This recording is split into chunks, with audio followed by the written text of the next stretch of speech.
Boa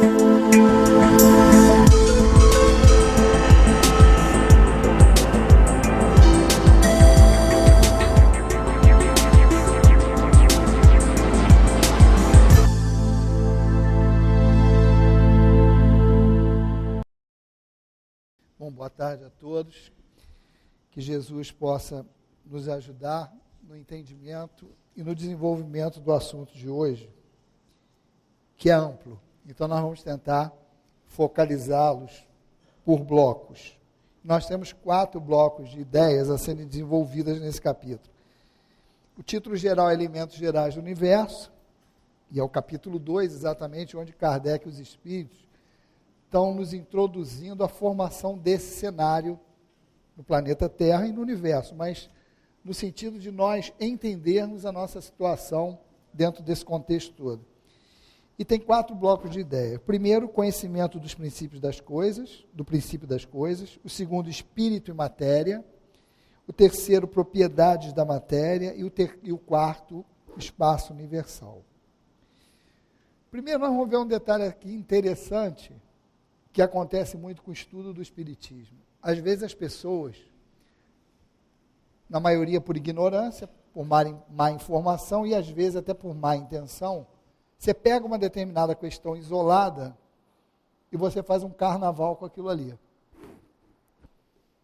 Exemplo, questão 17. É possível o homem conhecer o princípio das coisas? Resposta, não. Deus não permite que tudo seja revelado ao homem nesse mundo. Por conta disso aqui, não no sentido do Livro dos Espíritos, mas da posição religiosa, quando questionados de alguma coisa que não sabiam explicar, empurravam e falavam assim, não, está dentro dos desígnios de Deus, são os mistérios que a gente não pode entender. E se alguém pegar essa questão dentro do Espiritismo e só ver essa questão separado, vai falar a mesma coisa. Aí isso serve de desculpa para não se atualizar com as informações científicas, com as descobertas, serve de desculpa para médium não estudar, porque o médium adora fazer isso, e se tiver uma desculpa dessa, melhor ainda, isso não é faculdade, espiritismo não é isso. Não, não é faculdade, não é para ninguém se formar, mas é para se informar, para ter noção real das coisas que está trabalhando e está mexendo, e que é o próprio conceito filosófico que todo mundo diz aí que é o maior problema do mundo, de onde eu vim, quem eu sou, de onde eu vim, para onde eu vou. E todo mundo aqui sabe a boa bisca que é, da onde veio e para que umbral vai. A gente sabe direitinho e sabe o que a gente tem que fazer para evitar isso ou para acelerar a ida para esses lugares. Agora falando sério, nós temos noção.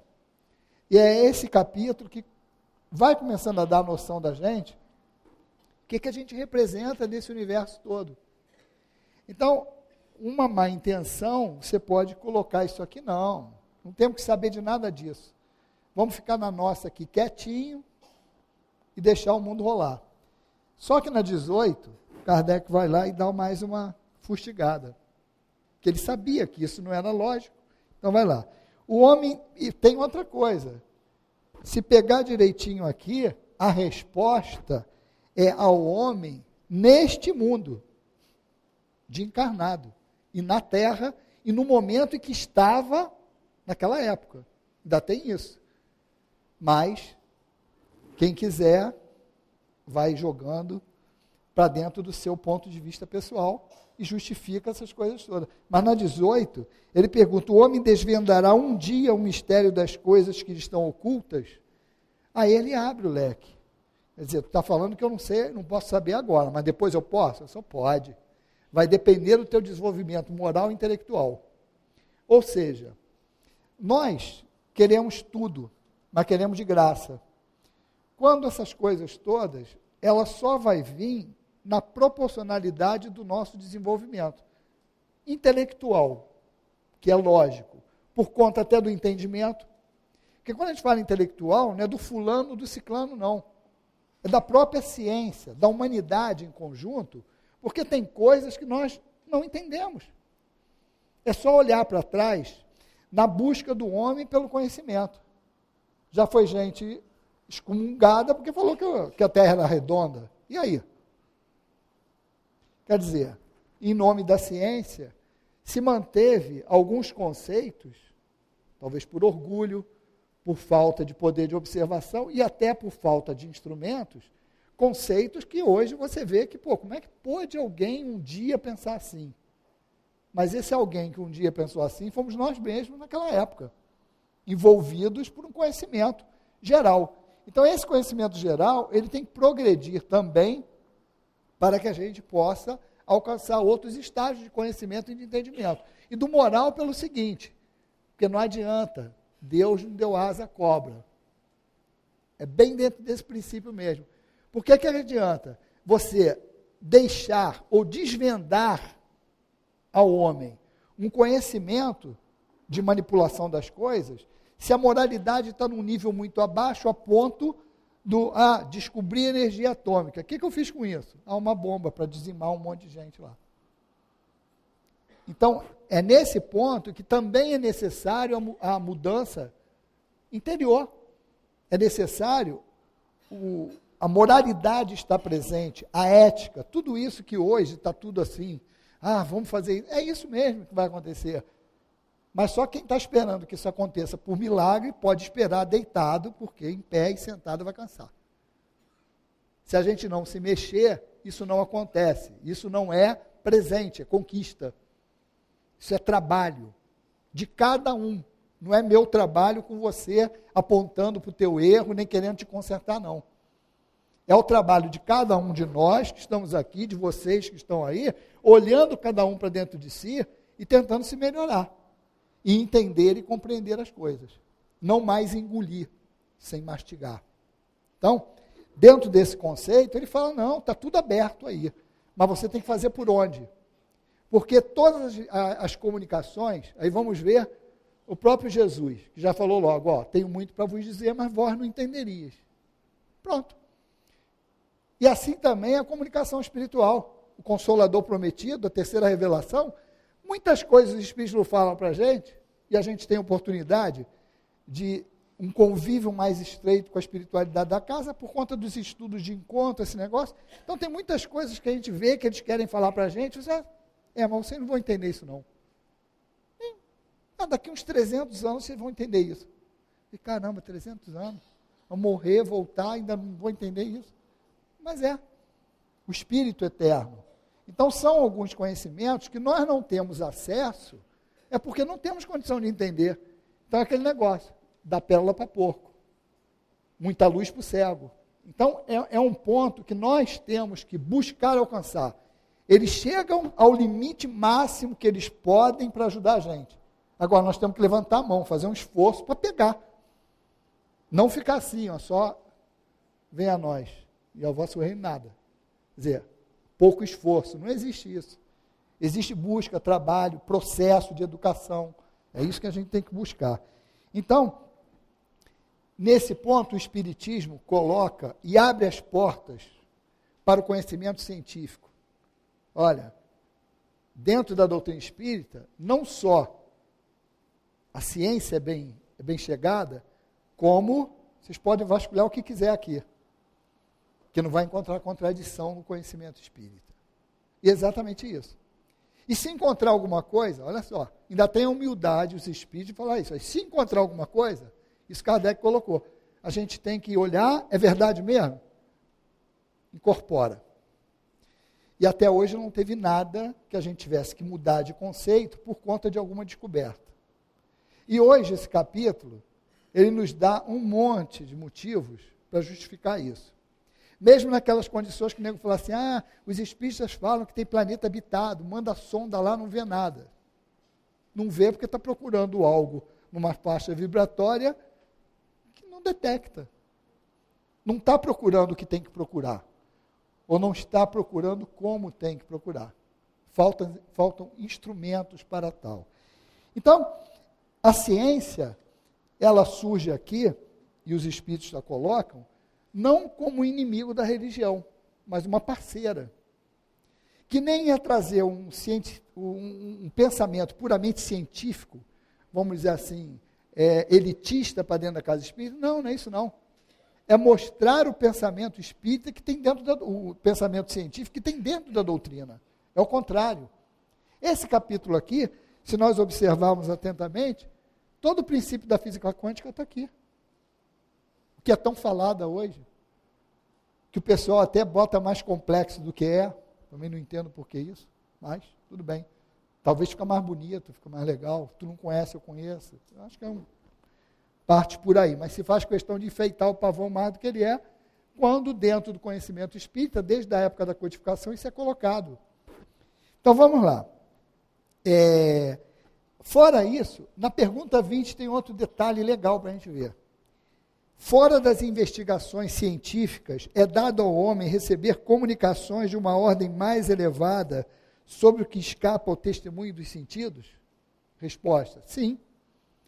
Se Deus o julgar útil, pode revelar o que a ciência não pode explicar. Revelar como? São as revelações espirituais. São as revelações dadas pela doutrina espírita através dos espíritos superiores, através de médiuns confiáveis. Não é em qualquer lugar, não é com qualquer médium, não é com qualquer espírito. E, pô, aí, como é que eu vou saber? Pega o livro dos médiuns, bota debaixo do braço e vai lá ler. É o manual da comunicação com o plano espiritual. O próprio Kardec, na época, falou, olha, o maior escolho desse negócio todo é a identidade dos espíritos, é saber o que é falso, o que é verdadeiro, ou seja, não tem outro caminho senão se instruir. Para quê? Para poder discernir o que é certo, o que é errado, separar o joio do trigo. E a responsabilidade é de quem? De cada um de nós. O que a casa espírita pode fazer? No máximo, dar instrumentos para cada um de nós nos esclarecermos. Indicar, mas ninguém manda em ninguém. Ninguém obriga ninguém a nada e ninguém enfia na cabeça de ninguém nenhum conhecimento. Cada um tem que assumir a sua responsabilidade. Porque não sou eu que vou me responsabilizar pelo teu progresso, nem vice-versa. Nem pode ser assim. E nem botar na mão dos espíritos a minha evolução. Ou botar a culpa no obsessor do meu atraso. Aí é mole. Nós já fizemos tudo isso durante todos esses milênios daí para trás. Sempre botamos a culpa em alguém que está fora de nós. O resultado é que a gente ainda está aqui num planeta de provas e expiações, ou melhor dizendo, o planeta nosso ainda é de provas e expiações. Que é o contrário, o planeta ainda é de provas e expiações porque nós damos espaço para isso. Ele só vai deixar de ser planeta de provas e expiações o dia que nós formos espíritos regenerados, e não o contrário. Às vezes a gente raciocina totalmente o contrário, como se fosse por decreto em determinada data, o planeta deixou de ser de provas e expiações, agora é um planeta de regenerados. É como se você exigisse que o presidente baixasse uma ordem, a partir de amanhã ninguém vai roubar, ninguém vai matar, ninguém vai mais ser corrupto, ninguém vai corromper. Vocês acreditam em Papai Noel?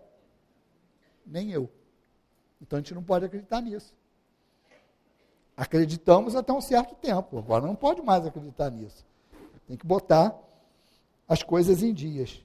Então é nessa hora que a comunicação dos espíritos nos serve de revelação para adiantamento. Aí entra aquilo, para quem essas revelações são dadas? Para quem tem olhos de ver, ouvidos de ouvir. Não adianta. Qualquer coisa que você fale, está lá, se você pegar na obra básica, tanto no capítulo 14 de Fluidos da Gênese, como alguma coisa, está aqui, ó, toda a matéria existente no universo deriva de um único elemento. Aí hoje você olha para a ciência, está procurando a partícula de Deus, o bóson de Higgs. E o bóson de Higgs não é essa partícula primitiva não, está no meio do caminho. Hein?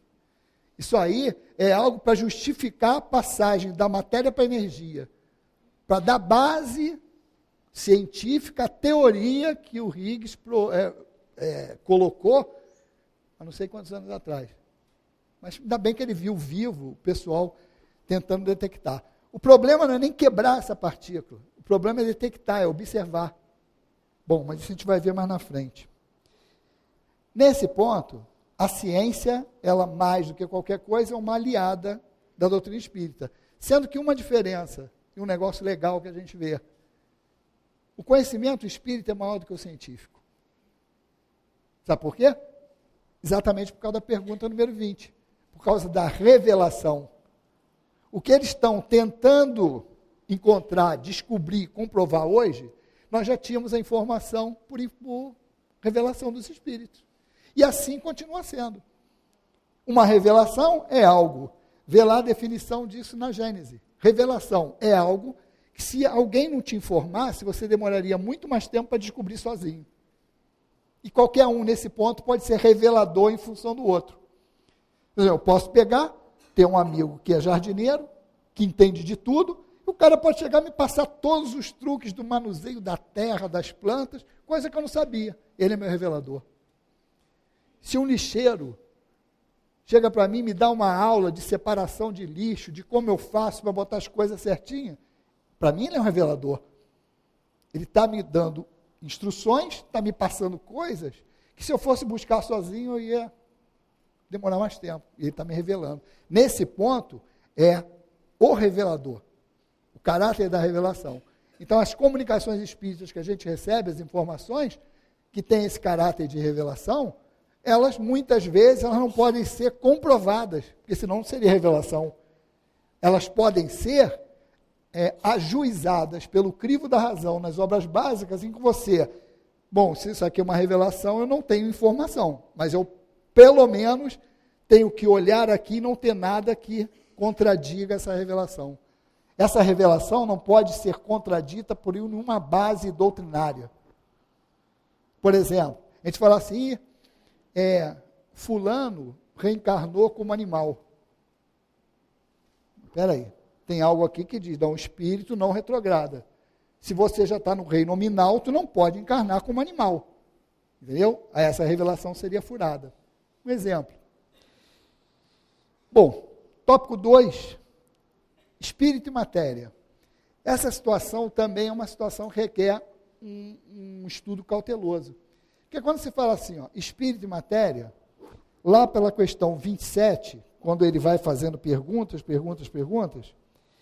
ele coloca assim, haveria assim dois elementos gerais no universo, a matéria e o espírito? Olha a resposta. Sim, mas acima de tudo Deus, o Criador, o Pai de todas as coisas. Estas três coisas são o princípio de tudo o que existe, a Trindade universal. Deus, espírito e matéria. Deus, o Criador. O espírito e a matéria-prima que ele usou para fazer tudo o que existe no universo. Por isso que a gente diz que tem coisas que o espírita pode entender sem nenhuma informação técnica, de uma maneira simples, que a ciência se descabela para descobrir. Exatamente por causa disso. Olha só, Deus, o Criador. E para fazer tudo o que existe, ele usou duas matérias-primas, espírito e matéria. E ele vai aqui e dá uma informação adiante. Porém, ao elemento material é preciso acrescentar o fluido universal que desempenha um papel intermediário entre o espírito e a matéria propriamente dita, muito grosseira, para que o espírito possa exercer uma ação sobre ela. Nisso aí, pode dar a entender para alguns apressadinhos que existe uma outra coisa além de espírito e matéria, que é uma coisa intermediária. Só que é o seguinte, quando ele fixa a Trindade universal, é fácil de você ver. Deus, deixa ele lá no céu, que a gente já viu que a gente não vai entender agora. Para nós entendermos Deus, é assim, Deus está lá. Quando que nós vamos entender Deus? Ou em que passo nós vamos entendendo Deus? Os Espíritos falam, à medida que você vai evoluindo como espírito, intelectualmente e moralmente. Então, meu amigo, eu não posso entender isso agora. Estou muito furos abaixo. Deixa ele lá. É o Criador. Está lá. Criou tudo que existe no universo. Ah, não, mas foi o Big Bang, que o choque de partículas. Está legal. E quem criou as duas partículas que se chocaram? Então, espera aí. Nem a teoria científica existe sem você levar em conta que houve um Criador. Porque se chocaram. Houve choque. Pelo menos duas coisas. E que? Duas coisas que existiam. E quem criou essas duas coisas que existiam? Aí você vai falar assim, Deus criou tudo. Já existia matéria anteriormente a Deus? Não, Deus que criou. Não, mas Deus criou a matéria desde que ele começou a existir?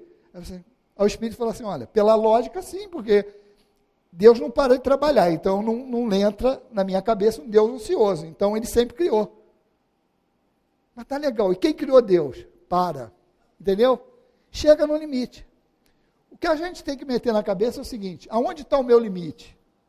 O meu limite está que tem um Criador. Se eu quiser até entender como ele criou esse negócio todo, tem um caminho simples. Jesus, que é o Deus da Terra. Jesus é quem gerencia o planeta. Está lá em caminho da luz. Recebeu essa bola incandescente, quando desprendeu do Sol, e fez isso tudo que está aqui. Dentro da ideia de André Luiz, na Evolução em Dois Mundos, ele é um co-criador em plano maior. Então, peraí, Deus criou o universo todo. Eu não sei como, o nego fala que é pelo pensamento, foi pela vontade. Ele quis e se criou, beleza, é o pensamento influenciando a matéria. Mas eu tenho próximo aqui um exemplo que Emmanuel trouxe, que é o modelo para nós, que é Deus, que é o Jesus, e que tem todo o mecanismo de ajeitamento do cenário, condução das formas. Ele não criou o espírito, mas aí tem. O que é espírito e o que é matéria? Matéria é o princípio material do universo que, individualizado, dá origem a todas as formas materiais existentes no universo. Ponto. Espírito. Espírito é a individualização do princípio inteligente, que é a outra matéria-prima que existe. Então Deus, deixa ele lá no canto, quietinho. Deixa ele lá. Princípio inteligente e princípio material. Aí nós temos que analisar isso em duas correntes. São as duas matérias-primas que ele usou. Aí você quer saber assim, caraca, esse fluido universal é matéria? Aí eu pergunto para você, ele é espírito? Não. Então ele é matéria. E por aí vai. Qualquer coisa que te perguntarem, se aquilo não for Deus nem espírito, é matéria. Simples assim. Simples. Para que complicar? Espírito é o princípio inteligente do universo. Está lá. Agora, isso começa simples e ignorante, através de reencarnações e junção com a matéria, que precisa intelectualizar a matéria. O espírito vai melhorando a matéria vai dando condições do espírito evoluir como princípio inteligente. Passa nos reinos inferiores, chega individualizado como espírito. E aí o domínio dele sobre a matéria é maior. Nesse sentido, foi construído um corpo, que é a página inicial de Kardec. Teve um corpo. Cada planeta tem uma evolução. E cada planeta tem a construção de um instrumento que vai servir ao princípio inteligente para ele evoluir. Aí, como é que esse corpo é igual em tudo quanto é planeta? Não. Em cada planeta, ele é o necessário para que aquele espírito evolua e é tão complexo quanto aquele espírito que está ali. Então, você vê que um corpo, ele tem a complexidade compatível com o espírito que é dono dele. E ele diz na página inicial, o espírito chega a um ponto que ele aperfeiçoa esse corpo, porque transmite para esse corpo a organização dele. Aqui ele não fala, mas é através do perispírito. É através do corpo espiritual que ele transfere isso. E vai, nesse vai e vem, morre e renasce, morre e renasce, morre e renasce, que você vai aperfeiçoando as formas. Então, para olhar o crescimento do corpo, falando de ser vivo, você olhar numa linha paralela ao espírito. É você olhar aqui o melhoramento de um carro, que André Luiz chama de um carro fisiológico, desde os reinos inferiores até o reino animal, o reino nominal. E o espírito, o princípio inteligente, evoluindo e ficando complexo, e habitando temporariamente um veículo desse, que é proporcional ao seu grau de complexidade. Se você tem um princípio inteligente simples, é claro que o corpo dele vai ser simples. E você vai passando de reinos. Até você chegar a uma complexidade, você, opa, já tem um corpo aqui que dá para eu meter um espírito aí. E daquele ponto para frente, uma parte encarnou espírito, virou homem. Aí vem aquela subida saída do macaco. E o outro que continuou recebendo o princípio inteligente, continuou macaco, e por aí vai. Esse é a página inicial de Kardec da união do princípio espiritual à matéria. História do corpo. Mas vamos voltar para a condição do espírito e da matéria aqui.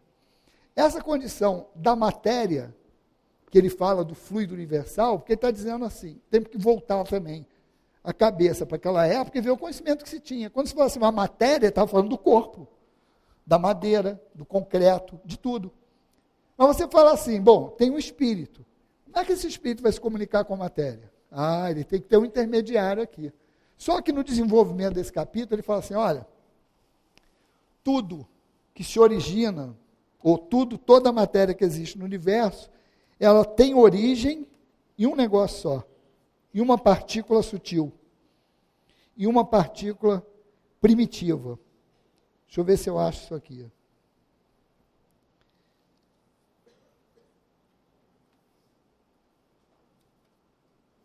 Antes disso, tem outra coisa também. Na 22, era a definição de matéria naquela época. Kardec pergunta para os espíritos. Geralmente define-se como matéria o que tem extensão, que pode impressionar nossos sentidos, o que é impenetrável. Estas definições são exatas? Olha a resposta. Do vosso ponto de vista, é exato. Porque não falais senão do que conheceis. Mas a matéria existe em estados que vos são desconhecidos. Ela pode ser, por exemplo, tão etérea e sutil que nenhuma impressão cause aos vossos sentidos. Entretanto, é sempre matéria, mas para vós não seria. Então ele dá uma limitação. Existe a matéria densa, existe o espírito que não é matéria. Não é matéria. E para unir esses caras que não é nem matéria, a isso que é matéria densa, tem uma matéria intermediária. Por isso que ele chama de matéria uma espécie de matéria. Resumindo, tudo que existe no universo deriva do chamado fluido cósmico universal. Eu tenho no outro extremo a matéria densa. E aqui entre essa matéria mais sutil que existe e essa matéria densa, tem várias estruturas que são proporcionais às forças existentes no universo. Se você perguntar isso hoje, a ciência já não define matéria como eles definiam naquela época. Não é o que te impressiona. Porque hoje a definição já é outra. Matéria é energia. Porque matéria é energia em ciclo fechado e energia é matéria em ciclo aberto. Então a questão é da estrutura da matéria, da aparência que aquilo te dá. Então, para nós, hoje é mais fácil entender pela própria evolução da ciência. Aí você olha essa experiência lá do acelerador de partículas do CERN. Quem tiver internet e tiver curiosidade de ver isso, bota lá CERN, que você vai cair dentro do site com um monte de informações sobre o acelerador de partículas. Se quiser, pode botar também assim, bóson de Higgs, ou então a partícula de Deus. Parece um monte de coisa. Aí você vai ver aquele túnel. E outra coisa, não sei se estão aqui, mas muitas pessoas aqui tiveram a oportunidade de ver esse estudo que nós fizemos há 2 anos atrás na sessão Atualidades aqui, que o título que nós demos foi exatamente isso, a busca da partícula de Deus.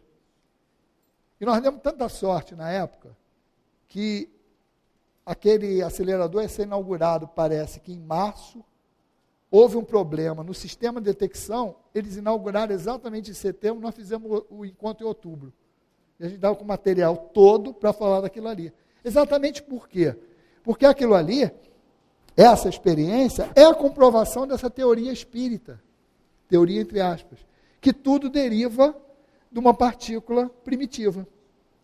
Então, o que eles estão fazendo? Eles estão pegando as estruturas atômicas, estão acelerando, mais ou menos tem 28 quilômetros, aqui já tem 2 anos ou 3 isso, eu não me lembro dos dados todos, mas acho que é 28 quilômetros de diâmetro, que é um túnel subterrâneo que pega na França e Suíça. E aquilo ali se desenvolve uma velocidade grande, botando prótons e elétrons, as partículas do átomo, para se chocarem com campo magnético, com eletricidade, várias coisas para acelerar mais isso, e pega, quando essas partículas se chocam, aí você imagina um carro vindo de um lado, um carro vindo do outro e bater. Sai pedaço para tudo quanto é lado. É exatamente isso que eles querem. Quebrar as subpartículas. Mas o problema não é quebrar. O problema é enxergar o que quebrou. O maior calo desse projeto é exatamente no sistema de detecção. O sistema Atlas e o outro que eu não lembro o nome, que é justamente onde vai haver o choque, e eles estão focalizando. Para vocês terem uma ideia, para não achar que a gente está voando, chamando conhecimentos científicos, o microscópio. Ninguém achava que existia micro-organismo antes do microscópio. Né? Hoje, o pessoal que estuda microbiologia é uma desgraça. Se tu meter o dedo na comida deles, eles não comem. Cansei de ganhar sobremesa dos meus colegas de trabalho assim. Porque o cara vê no microscópio o mundo de bactérias que tem ali. Então o cara fica impressionado. Mãe que estudou microbiologia, então, meu Deus do céu, se a chupeta cair no chão, lava, esteriliza, mas tudo isso no primeiro filho. No segundo dá uma lavadinha, no terceiro sopra, e no quarto faz assim, enfia na boca. Vai perdendo. No começo é cheio de frescura, porque lembra de tudo. Depois, meu amigo, o cara vai lá, vai. Às vezes, eu nem pensa no que faz assim, ó, joga um monte de bactéria na chupeta e enfia na boca da menina, da criança. Sopra e... Pior troço que tem é isso, né? Soprou, botou um monte de bactéria ali, enfia na boca da criança. Mas é para criar anticorpos, isso não tem problema não. Mas você vê, enquanto não viram aquilo, achavam que não existia. É a mesma coisa. Essas partículas, quando se chocam, elas estão ali. Mas eu não tenho um aparelho capaz de detectar a sutileza dessa partícula. E é isso que eles estão batalhando para encontrar o resultado. Além disso, dura bilionésimos de segundos esse negócio. Aparece e some. Por quê? Porque não é uma estrutura estável no nosso planeta. Nosso planeta é um planeta ainda mais material. Essas coisas mais sutis não têm estabilidade para a gente. Então a gente não consegue detectar, o que não quer dizer que não esteja lá. Você vai falar assim, você é cientista? Eu vou responder não. Você pesquisa isso? Eu falei não. Então como é que você sabe disso? Porque eu leio a Gênese. No capítulo 14 da Gênese, tem um desenvolvimento lá que ele fala assim, bom, aqui na Terra tem fluido cósmico universal puro? Assim, tem. Só você pensar no álcool hidratado. O que é álcool hidratado? É o álcool puríssimo com moléculas de água. É o que o nego batisma para botar no nosso carro. Pronto. Quando falando de álcool. Gasolina também. Mas ele dá o exemplo do álcool. Ele fala assim, olha só, nesse álcool hidratado, vamos dizer que tenha 70% de álcool puro e 30% de água. Mas não tem 70% de puro? Tem. Então aí dá essa comparação para o fluido cósmico, universal puro. Tanto que quando a gente fala assim, Jesus quando encarnou, quais as moléculas que ele pegou para ele? Aí todo mundo fala, as mais puras. Exatamente. E ninguém vê. Como também não vemos o ar que respiramos. Mas o ar que respiramos, nós temos instrumentos que detectam o que está ali. Sabe até a composição. Então a questão é de instrumento para detectar. Eu não consigo ver fora da minha faixa de frequência, seja na audição, na visão. Como a gente fala assim, apito de cachorro. Esse é o exemplo mais velho, mas ainda continua valendo. Apito de cachorro, quem escuta é o cachorro. Eu não escuto. Se eu estiver escutando, o que a gente vai ter que fazer? Procurar, não um veterinário, é um médico. Não é veterinário. Mas se você está escutando, tem alguma coisa errada, porque está fora da minha faixa vibratória. Por que todo mundo não vê espíritos, só médium, vidente? Porque o médium vê com os olhos da alma. Há um desdobramento, ou alguém melhora a visão dele, quer dizer, aumentam a capacidade de percepção dele para ele ver um espírito desencarnado, que na verdade está vendo o corpo espiritual daquele espírito. Mas ninguém vê. Por quê? Porque eu tenho uma faixa. Essa matéria sutil, exatamente o que diferencia ela da densa, é que ela está numa faixa vibratória mais alta. Por quê? Porque ela é formada de partículas mais sutis, dessas subpartículas. E aí entra um negócio interessante. 20. Tá. Quando você fala assim, sobre o espírito, e que muita gente fala assim, mas espera aí, o espírito não pode ser a matéria modificada? Se for, não é hora para a gente saber disso. Porque se fosse isso, ele não definiria 3 elementos no universo. A trindade universal, Deus, Espírito e Matéria. Pode ser? Pode que esse princípio material, depois de receber uma ajustada, mude e vire uma matéria chamada elemento espiritual. Só que, se assim fosse, eles falariam. E se não falaram, agora não interessa muito para a gente. Se eles colocaram que são separados, então são coisas diferentes. E nesse desenvolvimento aqui, ele diz, ele fala assim, ó, o que é espírito? O princípio inteligente do universo. Então, o que tem de comando, o que é inteligente no universo, é espírito. Desde que individualizado, mas começa como elemento espiritual, com a natureza íntima, ou seja, com a constituição. Não é fácil analisar o espírito com a vossa linguagem.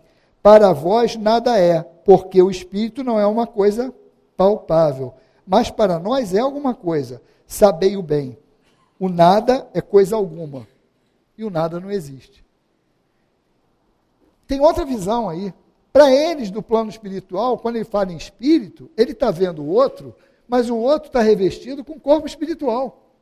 Tem um veículo de relação. Então não é uma fumacinha, como você fala assim, morreu, virou fumaça. Não, não virou fumaça nada. Se tem corpo carnal, tem corpo espiritual. Então a gente mantém uma organização, é alguma coisa. Essas informações relativas também têm que ser analisadas relativamente. A visão do espírito, ele vê algo concreto. Como ele fala assim, fluido. Pô, você faz assim, mas se você não prestar muita atenção, não tiver convicção, você vai achar que está só abanando o paciente. Não, mas sai alguma coisa daqui. Mas eu não vejo. É porque eu não vejo, não é sinal que não tenho. Aí o espírito fala assim, olha, se quiser entender isso aí, observa o fluido do ímã, que ninguém vê, mas você vê a ação. Quer dizer, quando tu dá passe, tu não vê um fluido aqui atraindo a pessoa. Mas quando você pega o ímã e bota na geladeira, tu sente a força que está ali atraindo. Opa, é isso que eles falaram. Olha para esse fluido aqui, tu não vê nada, cara, mas tem uma ação. Agora, esse fluido, a atração, o magnetismo que você está, ela não é suficiente para deslocar o outro. Em alguns casos, sim, efeitos físicos e tal, mas isso é outro negócio. Mas estou falando, o fato de a gente não ver, não quer dizer. Agora, a gente sabe, pela consequência lógica das coisas, que isso existe, que é assim. Então, aí ele fala, o espírito é sinônimo de inteligência? Não, inteligência é o atributo do espírito. E você já começa a desenrolar o negócio. Então você tem essa individualidade que se formou saindo do simples ignorante e que em contato com a matéria, ele faz com que essa matéria pareça inteligente. Mas a matéria, ela reage à ação do espírito. Como o Leon Denis fala, o espírito pensa, o perispírito transmite e o corpo faz. Mas o fato do corpo estar fazendo alguma coisa aqui, não quer dizer que o corpo seja inteligente. Ele está refletindo a inteligência do espírito, da alma. Eu morri, esse corpo vai dançar, ficou, do pó vieste ao pó retornarás, porque é a matéria do planeta. Agora, eu desencarnado, vou continuar fazendo as mesmas burrices, ou os mesmos atos inteligentes desse espírito, essa alma que está aqui. Agora, qual é o meio de relação, o veículo que ele vai se comunicar? Corpo espiritual. E você vai ver aquilo ali. Então, todos esses envoltórios temporários do espírito são veículos de expressão. Na realidade, tudo que tem intelectualidade, moralidade, provém do espírito. Simples. Não vamos complicar isso. Agora entra na parte mais... para a gente ter um entendimento do que seja isso e como ele coloca, e ver como que é complexo. Esse fluido seria aquele que designamos sob o nome de eletricidade? Quer dizer, ele está querendo entender que fluido sutil é esse, que liga o espírito, a matéria, esse fluido universal, esse negócio. Ele fala assim, olha, dissemos que ele é suscetível de inúmeras combinações. O que chamais fluido elétrico, fluido magnético, são modificações do fluido universal, que não é propriamente falando, senão uma matéria mais perfeita, mais sutil e que se pode considerar como independente. Depois ele faz uma pergunta assim, eu posso chamar isso de matéria inerte, matéria inteligente? Chama do que tu quiser, desde que você entenda. Tá? Fechou a situação. Eu estou sendo mais objetivo por causa do tema. Mas ele falou mais um negocinho aqui. Mas na verdade ele está falando assim, cara, chama do que tu quiser. Tu entendeu o que é? Às vezes a gente se prende em palavras. É matéria inteligente, é matéria... Não, um é matéria e o outro não é matéria. Pronto, acabou. Entende assim, é mais fácil. Por isso que os Espíritos falam, a vida é simples. Vocês que complicam. E realmente a gente chega à conclusão que a gente complica mesmo. Bom, nós vamos entrar na terceira parte, que é a propriedade da matéria. Para a gente ver isso, eu vou pedir a ajuda de uma figura que a gente pode botar ali, um elétron. Um elétron é o seguinte, é um núcleo com partículas positivas, que a gente chama de próton, e partícula negativa, partícula neutra, que a gente chama de nêutron. E em volta, aqueles que estão circulando em torno do núcleo, elétrons que têm carga negativa. É igual um sistema planetário, um Sol, planeta girando em torno. Isso é universal. E André Luiz fala para a gente o seguinte, evolução em dois mundos, que mesmo quando ele fala de pensamento, e ele fala que pensamento é matéria, uma matéria muito sutil, mas é matéria ainda, ele quer dizer o seguinte, ele fala assim, olha, por falta de nomenclatura, eu vou chamar de elétron mental, próton mental e nêutron mental, átomo mental. Não tem outro nome para dar, vou chamar disso aqui, tá? Mas vou dar outra informação. Ou aqui, na matéria densa, ou no plano espiritual, em qualquer lugar que você tiver, a matéria sutil ainda é um núcleo positivo com partículas negativas girando em torno. Acabou. Então ele está falando o seguinte, eu vejo algo aqui, uma estrutura atômica. E eu vou ver isso aqui. Isso está de acordo exatamente com o que a gente vai ver na questão 34 e 34A, que diz o seguinte, as moléculas têm uma forma determinada? Resposta, sem dúvida. As moléculas têm uma forma, mas que não é apreciável por vós. Quase que eu falo o texto errado, que eu estou acostumado a ler. Nós fizemos esse material, ainda não tinha nossa edição, então eu gravei a da FEB. A nossa está mais em ordem direta. Quase que eu derrapo. Pô, estou acelerando, porque tem que falar muita coisa com pouco tempo. Eu fico cansado. Eu já falei que isso aqui dá umas 3 palestras, assim, 20 questões disso aqui, isso dá um encontro, isso aqui, covardia, botar isso numa palestra só. Não é?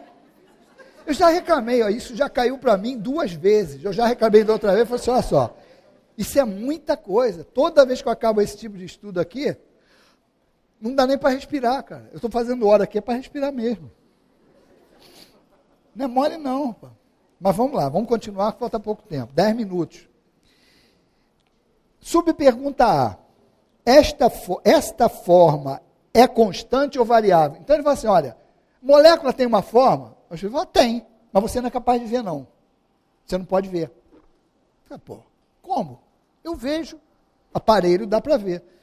Ele fala assim, mas esta forma é constante ou variável? Olha a resposta. Constante para as moléculas elementares primitivas, porém variável para as moléculas secundárias, que são elas próprias somente aglomerações das primeiras, pois o que chamais de molécula está longe ainda da molécula elementar. Olha só, sabe o que é isso aqui? É o projeto do acelerador de partículas. O que você pensa que é molécula é a aglomeração da molécula elementar. Se vale para a molécula, vale para o átomo que nós vimos ali. Não precisa mostrar de novo, hein? Já combinamos de falar, não, eu já falei, bota, tira. Senão toda vez que escutar átomo, bota o átomo. Não, ensaiamos direitinho. O cara vai ver assim, olha, se vale para a molécula, vale para o átomo. O que os caras estão fazendo? Eles estão partindo dessa teoria. Tem uma partícula primitiva. Só que André Luiz ainda falou assim para a gente, como é que vai ser essa estrutura mais primitiva quando a gente achar? André Luiz já falou assim, vai ser um elétron elementar girando em torno de um núcleo elementar, que vai ter um protoelementar e um neutro elementar. Pronto. Que nome vai ter isso? Sei lá, depende do que esses caras vão botar. Chamam de quartzo, não sei quanto. Um monte de nome, cada quebra que os caras têm, eles botam um nome. Então, eles estão aqui, aí a gente fala assim, ó, vamos simplificar isso, quer ver? Vamos para a cozinha. Um bolinho de arroz. Aquele que as sogras fazem na primeira visita do genro. Arroz papa. Tipo, ver assim, vou ver se esse cara gosta da minha filha mesmo, está aqui só para... Fez a prova do arroz papa. Aquele arroz papa, aquele bolinho de arroz, que hoje, mais modernamente, a gente pode imaginar que é aquele que bota no sushi. Aquele meladinho gostoso. Está lá. Mas vamos lá para o teste do genro. Bota no prato do cara aquele arroz, unidos venceremos. Aí o cara fala assim, ó, o que você pensa que é uma molécula, não é uma molécula. É a aglomeração da molécula elementar. Então, olha só. Substitui molécula por bolinho de arroz, papa. E partícula elementar pelo grão de arroz. O que esse acelerador de partícula faz? Exatamente como o genro, que respeitoso, com medo da sogra e querendo ter a simpatia da futura esposa, pega o garfo e, assim, sutilmente vai amassando até ele descolar aqueles grãozinhos de arroz para ficar algo que ele consiga comer. E tem que comer com uma cara de satisfação. Então, esse é o processo do acelerador de partícula. Pegar um bolinho de arroz, amassar com um garfo até encontrar o grão. E esse grão vai ser formado, o átomo, a estrutura do átomo elementar, vai ter um protoelementar e um neutro elementar no núcleo, e um eletroelementar girando em torno, ou seja, o equivalente do átomo de hidrogênio que a gente tem como sendo uma matéria simples. É isso que eles falam, bicho, olha só, o que vocês pensam que é um elemento, não é um elemento. Isso aí já é uma aglomeração de um monte de coisas. O fluido cósmico universal é a matéria mais pura que tem no universo. Tudo que existe fora disso é uma estrutura em que tem forças atuando sobre essas partículas para juntar. Aí existe um negócio que a gente fala que é estabilidade. Então, vamos supor que cada um de vocês fosse uma partícula. E tem um exemplo que está na observação aqui, que Kardec coloca naquela época já, para justificar os fenômenos de alteração da matéria pelo pensamento. Ele fala assim, olha, por que o princípio de tudo está em tudo? Porque, na verdade, você pode chamar de hélio, de hidrogênio, do que for, mas, na realidade, o que muda de um elemento para o outro é o número de partículas que o compõem. Porque todos eles são compostos de prótons, nêutrons e elétrons. Para não falar nas subpartículas, vamos ficar só nesse nível. Então, o que acontece? Esses caras se combinam. Se combinam e formam outras substâncias. Então, todo mundo conhece H2O, né? Você até estuda, lembra pelo menos de ciência, um negócio que nego enfiava na nossa cabeça, era a fórmula da água, H2O. Então, tem H2O, 2 átomos de hidrogênio, 1 átomo de oxigênio. Aí você fala assim, saudável, né? Eu até bebi aqui, vou beber de novo, para aguentar mais 5 minutos nessa velocidade. E tem algo que o pessoal aí, meio lourinho, com pelinho louro, usa chamado água oxigenada. Que aquilo é H2O2. Então, olha só, algo que é extremamente saudável, formado de hidrogênio e oxigênio, e algo que é corrosivo. Para quem não sabe, a água oxigenada é corrosiva. É porque se usa numa concentração para essas aplicações e tal, bem diluída. Mas antigamente, aí o pessoal vai se caguetar, a água oxigenada era usada em machucado. Quando você se arranhava todo, aquele troço, ficava inflamado, a gente pegava água oxigenada, se eu não me engano, 20 ou 10 volumes, jogava em cima e espumava. Sabe o que era aquilo? Estava destruindo as células que já estavam mortas. Aí saía aquela espuma, era oxidação. Então, água oxigenada concentrada, se você tomar, e na época eu trabalhava, nem trabalhava, eu fazia estágio num laboratório, que o pessoal botou água oxigenada num litro branco leitoso. E, coitado, o rapaz que ia no final de semana limpar, pensou que fosse água, bebeu. Corrosão. Levou direto, a sorte é que levaram a tempo e deu para jogar tudo para fora e não corroer tantas coisas. Porque faz um buraquinho só isso, faz um buraquinho. Se deixar água oxigenada concentrada aqui, faz um buraquinho nas moléculas, nas células boas. Ela, com concentração mais diluída, só pega as ruins, mas forte, arrebenta tudo. Então você vê, o que mudou entre água e água oxigenada? Somente a proporção dos elementos que a compõem. Eu botei um átomo a mais de oxigênio. Olha como é que mudou completamente as características físico-químicas dela. Então a matéria, a propriedade da matéria, ela está ligada a essa estrutura. Então, de repente, o cara vai falar assim, bom, como é que eu vou descobrir isso? O cara chega e faz uma modificação do fluido. Por quê? Porque o pensamento, ele atua naquilo ali, e ele desestrutura aquela formação e forma outra. Ele dá uma característica. Então, o pensamento manipula, não essa matéria densa que a gente tem, quando estou falando da água oxigenada, mas a matéria sutil, porque, na verdade, eu tenho no extremo fluido cósmico universal puro, e no outro extremo, matéria densa. E nesse intermédio aqui, várias estruturas de matéria. Então, quando eu chego por aqui, mais ou menos, eu tenho as que são afeitas à vida da Terra, eletricidade, fluido magnético, essa coisa toda. Mas aqui eu começo a entrar nessa que já é invisível, esses fluidos que manipulamos no passe. Então, o pensamento, ele atua exatamente nessa molécula mais sutil, no átomo sutil.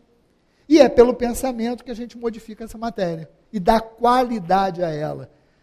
Quem que estiver interessado, lê Gênesis capítulo 14, nos fluidos, onde ele fala lá, existe tantos quantos, quando sentimento, você qualifica o fluido. Então ele pode ser dulcificante, pode ser adstringente, pode ser várias coisas, dependendo do sentimento que você dá. É por isso que quando a gente pensa, a gente atinge o outro. Por isso quando a gente chega perto de alguém, a gente sente algo agradável, ou não. É porque o pensamento daquela pessoa está modificando o fluido que está em volta dela, e cada um de nós tem um pedacinho de fluido. É o que os orientais chamam de aura, e que André Luiz chama de psicosfera. Ainda tem 2 minutos. O que acontece? Aqui nesse ambiente é como se a gente estivesse entrando numa piscina cheia de fluido, de diversas faixas vibratórias. O cientista falaria que existem várias dimensões coexistindo. A gente fala que existem várias matérias de diversas condições vibratórias. Umas você vê, outras você não vê. O que você não vê é porque está fora da tua faixa de alcance. Estou desencarnado, vou ver tudo? Também não. O Hubble viu tudo? Não. O Hubble acharam que ia olhar para lá e ia ver poucos espaços sem nada, que é exatamente a parte 4ª. Espaço universal. Primeiro ele fala, é infinito ou ilimitado? É infinito, porque se tivesse um limite, você fala, tá, o limite é onde? Aqui. Tá, o que tem depois? É doideira, vai entrar em paranoia. Então, é ilimitado. Aí ele fala assim, existe o vazio absoluto? Antigamente, eu não sei quanto tempo, fala assim, não, vamos fazer vácuo. Em laboratório, a gente pegava, não, vamos fazer vácuo. E você puxava aquilo tudo. Se achava que no espaço você tinha o vácuo absoluto. Depois ele falou assim, não existe mais isso. Então não existe nenhum lugar do universo que não exista matéria. Mas o Hubble mostra lá e vê um monte de lugar que você não vê nada. Aí eles chamam de matéria escura, porque ele não vem. O que quer dizer? Que o meu aparelho não detecta a matéria que existe ali. E os caras ficaram meio preocupados, porque eu não sei o percentual, tá? Vou chutar o percentual assim. Eles acharam que iam ver 65% do espaço ocupado. Aí inverteu, foi o contrário. Ele viu só 35%. Ou seja, tem mais matéria no universo que o meu aparelho não consegue detectar. Mas que tudo que está ali, existe alguma coisa ali? Existe. Por isso que eu mando sonda para um lado, sonda para o outro, e não detecto. Por quê? Eu quero detectar carbono, hidrogênio, água. Meu amigo, tem um mundo de coisas que a gente não conhece. E graças a Deus nós temos a doutrina espírita para nos ajudar a conhecer isso. Meu Deus do céu, é muita coisa. Então eu vou falar para vocês assim, quem tiver interessado, esses estudos mais voltados para matéria, magnetismo, essa coisa, encontro de medicina espiritual, parte científica. Se quiser assuntos assim, já fizeram, vem na atualidades. Que atualidades a gente pega um tema cada ano e desenvolve por essa ótica, usando esses conceitos. Não com pensamentos científicos. Não precisa ter pensamento científico. Basta ter conhecimento espírita. Que Jesus nos abençoe. Ai, meu Deus do céu.